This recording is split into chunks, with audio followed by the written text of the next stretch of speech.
na kasi nating girl math ay kapag sale, kapag 1,000 pesos ang isang bagay, nagiging 600 siya, di ba? Sa computation. At ang girl math na to ay, wow, 400 yung kinikita ko dito dahil na sale. So, 40% off yan. Parang ganon. Pero Angie, may katotohanan na ba sa logic na ito? Just because there's a discount? Pero kasi kung iisipin mo, 7 nila kumita ka ng 400, gumastos ka pa rin ng 600. Correct. Okay, gumastos ka pa rin.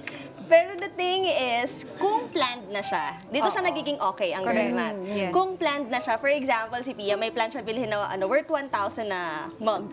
Ganyan. Tapos, nakalagay na yung sa budget, 1,000 this month. Tapos, bigla na lang nakita ni Miss Pia na, 600 na lang yung bibilin ko mag. Ibig sabihin, yung 1K niya, 600 na lang yung malalabas niya. And then the 400, keep ko na to. Sa akin na to. Ayun na siya. Hindi siya kinita. Sinasave. Oo. Pero kasi baka mamaya ang gawin niya, may nagustuhan ulit siya, binili niya ulit Bili ulit. somewhere. Most likely. Kasi sabi niya Every time we save, we feel like we have to spend it. I was gonna say that. Di ba? It's always that way. Na parang, Exactly. sige na nga, mura naman ko nakuha ito eh. Ay, bibili ka pa Bibili na ng lang ako. extra. Yeah. Tapos, ang mahirap, okay, sana kung sakto siya na 400. Paano kung ang binili mo pa is worth another 600?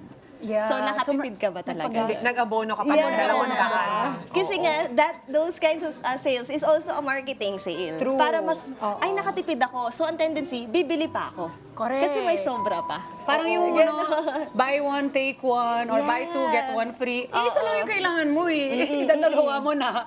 E di doble na yung gastos mo para lang merong isa ka pang free. Tsaka mas bibilhin mo siya kaysa dun sa isa na okay naman. Actually. Mas, di ba, most likely, ang bibili mo yung buy one, take one. Pero ayun ay kung ito talaga yung binibili mo, you go for buy one, take one. Kung yun na talaga lang, ay, ito lagi kong binibili. So, if there's a buy Kung one, take one, intentional. gusto mo talaga, paano kung may isa kang binibili na talaga, na proven and tested, ito na talaga yung for you. Tapos nung nakita mo may buy one, take one, ay dito ako. Nabudol ka doon. Oo, nabudol Diba? ka Usually doon. ganun eh. Kasi Paano there's always a catch yung eh. kada natin kanina na, di ba sabi niya, nagbaon kasi ako. Yeah, Oo, yeah. diba? So, nakatipid ako kasi hindi na nagbaon ako siya. bumili ng pagkain eh. So, binili na lang niya ngayon sa coffee shop. Ayan, na, that's so good. Diba? Oo. Ito siya. Ang tatanong ko doon, ano bang habits mo? Lagi ka bang bumibili ng coffee? Okay. Okay?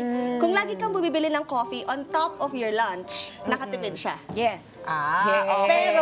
Pero Correct, kung correct. hindi siya bumibili ng coffee, tapos biglang nag-lunch siya, nagbaon siya, tapos bigla na lang bumili siya ng, ay, so may sobra ako. So, bibiling ko to ng coffee. Oo. Ibig sabihin, nakatipid ba siya nun? Hindi. Kasi nga, just because may excess, bumili na Para siya. bang nangangati kasi tayo. Parang kailangan Go somewhere. Savings.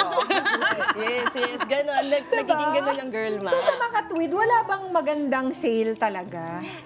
Actually, hindi naman. Maganda ang Meron. sale. May magandang sale talaga. For example, mga flights.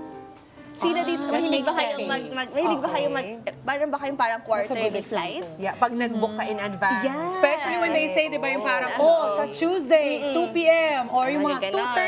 2:39 in the middle of the Yeah. night. Mas mura daw. Sige, try abangan mo. natin. Pero kung planned mo na talaga siya, halimbawa sa family nyo, baka every year, every summer, may plan na talaga kayong mag-fly. Magbiyahe, oo. So, syempre, aabangan mo talaga yung mga 8-8, 6-6, yung mga 12-12. Hindi the other way around. Hindi yung nakita ka ng sale, ay bibili ako. ka. Yes. Kahit wala namang plano. Babalik ulit siya doon sa nakaplano ba yan? Na-save mo ba yan talaga? Ito, Sige. Hindi, parang may isa pa tayong kada kanina. Yung sabi niya kasi parang pag bumili ka ng isang item, parang Yung shoes. oo, 30% discount. Kapag ka umabot ka ng 10,000 pesos or more, mas malaki yung discount. Pag ganun ba, nakakakilip ka ba Ako, talaga? nangyayari ako dyan lagi. Sa mga Parang, ganon. ma'am, sasabihin sa'yo, 150 na lang po, may additional discount ka pa. So ngayon mag-iisip ka, Ala. naman, 150 na lang idadagdag ba?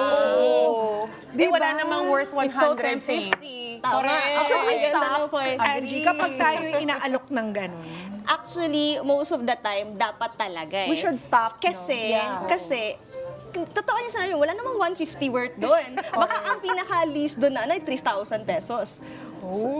Di ba? Most of the time, ganun siya. So, Oo, talaga magdadagdag ka. Magdadagdag ka sabihin, makakatipid More ka ng often than ganito, not. pero gagastos ka pa rin ng 3K. So, Diba? yun Parang yung, ganon. yun yung strategy nila. They Yeah, want you to... exactly. Oo. That's a strategy. Marketing strategy. Marketing strategy talaga. Let's get together. Sunday 25. Sunday 25.